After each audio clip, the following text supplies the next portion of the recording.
राम राम राम राम राम राम राम राम राम श्री राम राम राम। राम रामेति रामेति रमे रामे मनोरमे सहस्रनाम तत्तुल्यम राम नाम वराननमे। मनुष्य क्यों नहीं इस शब्द को अपनी जिंदगी का तारक मंत्र क्यों नहीं मान लेता? हमारे शास्त्रों में एक से बढ़कर एक तत्व ज्ञान दिया गया है। राम रामेति रामेति रमे रामे मनोरमे सहस्रनाम तत्तुल्यम राम नाम वरानने।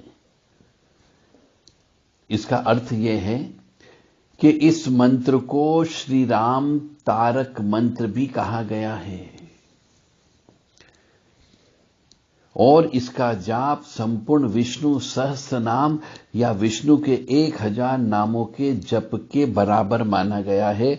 यह मंत्र भी श्री राम रक्षा स्तोत्र के नाम से जाना जाता है। राम रामेति रमेति रमे रामे मनोरमे सहस्त्र नाम तत्तुल्यम राम नाम वरानने। इस संबंध में एक कथा आती है कि एक बार भूत भावन शिव जी अपनी पार्वती जी के साथ में भोजन करने का अनुरोध किया,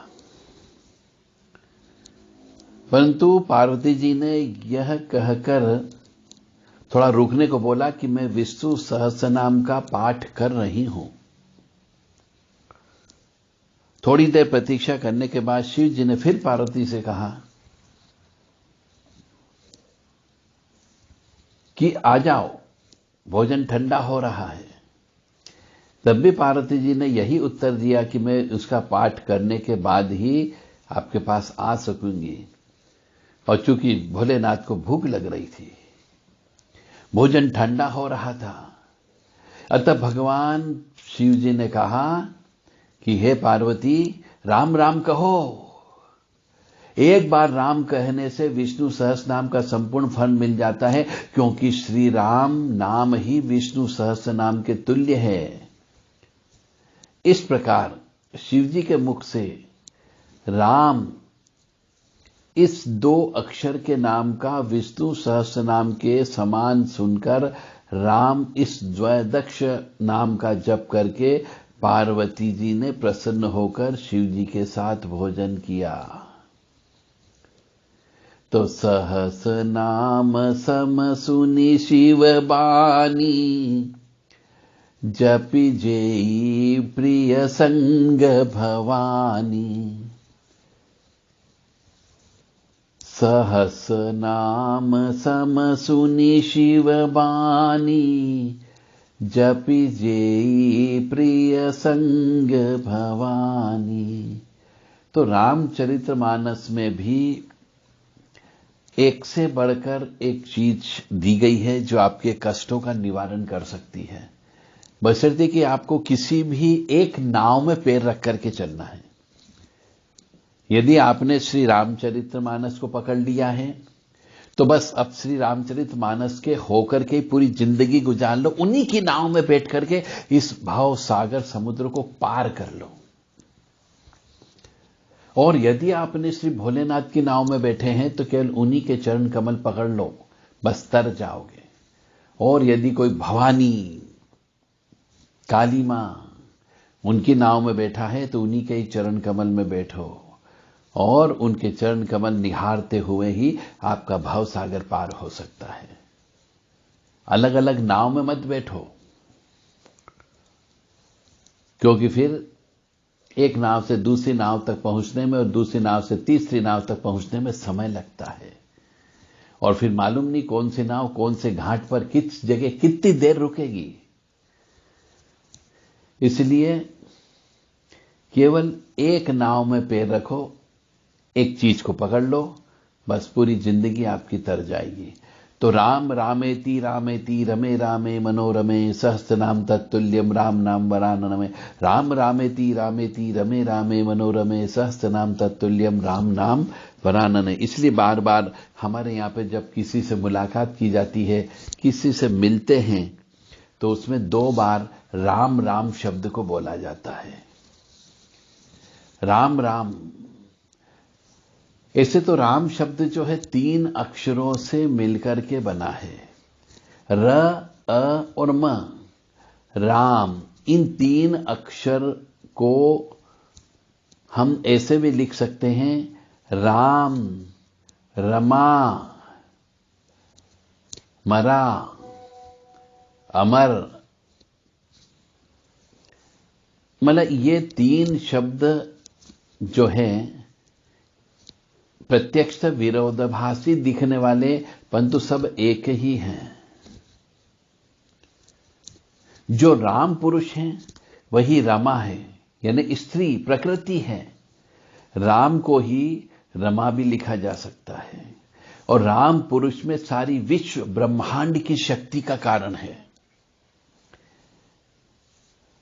आक्रमण का बल है।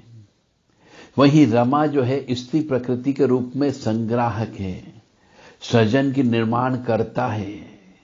राम पूर्व बल प्रधान है, रमा संवेदना प्रधान है। राम बुद्धि प्रधान है, विश्लेषणात्मक है, तो रमा जो है भावना प्रधान है, संश्लेषणात्मक है। यानी स्त्री में भावना होती है, और मनुष्य यदि उसकी भावना को पढ़ ले और भावना का मान सम्मान करने लगे तो वो स्त्री आपके लिए भवानी है। और स्त्री में संवेदना होती है, आप उसकी संवेदना को समझ सको, संवेदना की तरंगों को छू सको, तो भी वो आपके लिए भवानी है। इसलिए राम और रमा अलग अलग रहे तो सृजन हो ही नहीं सकता। दोनों नदी के 2 पाट हैं, इनको संयुक्त करता है म और अ और र। मार यानी काम। ये बहुत बड़ा गहन विषय है राम शब्द के ऊपर। राम शब्द जो है अत्यंत विलक्षण शब्द है। साधकों के द्वारा बीज मंत्र के रूप में राम का प्रयोग कई हजारों सालों से आदि अनादि काल से हो रहा है। और बहुत से ऋषि मुनि, त्यागी, तपस्वी, साधु, संत, सन्यासी सब परम पद को प्राप्त कर चुके हैं। और आज भी राम राम कहते हुए बहुत से मनुष्य की मृत्यु हो जाती है। आज राम कहते ही दशरथ पुत्र धनुर्धारी श्री राम का चित्र हमारे सामने आ जाता है, परंतु राम शब्द तो पहले से ही था। मतलब श्री रामचंद्र जी के उत्पन्न होने के पहले से ही आदि अनादि काल से राम शब्द है। तभी तो गुरु वशिष्ठ ने दशरथ जी के प्रथम पुत्र को यह सर्वश्रेष्ठ नाम प्रदान किया था, राम। धार्मिक परंपरा में राम और ओम प्रतीकात्मक है और राम सार्थक शब्द है। राम शब्द में आखिर ऐसा क्या है?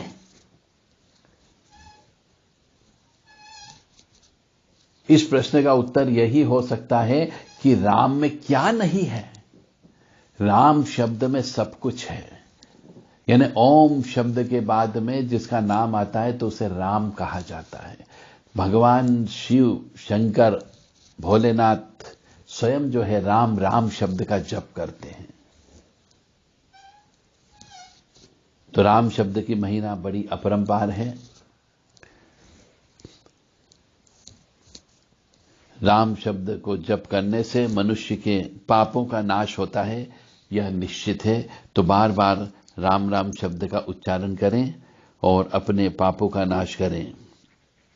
राम राम राम राम राम राम राम राम राम श्री राम राम राम।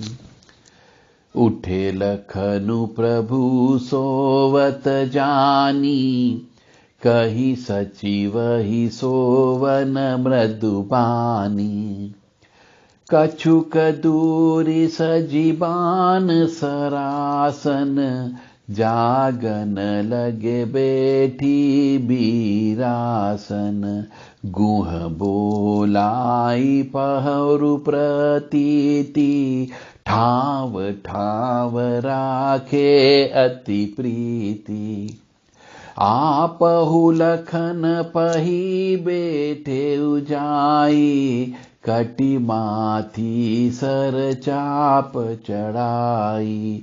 सोवत प्रभु ही निहारी निषादु, बहु प्रेम बस हृदयं विषादु। तनु पुलकित जलु लोचन बहई, बचन सप्रेम लखन सन कहई। भूपति भुवन सुभाय सुहावा, सुरपति सदनु न पट तर पावा। मणिमय रचित चारु चोबारे, जनु रतिपति निज हाथ सवारे। बोल सियापति रामचंद्र भगवान की जय।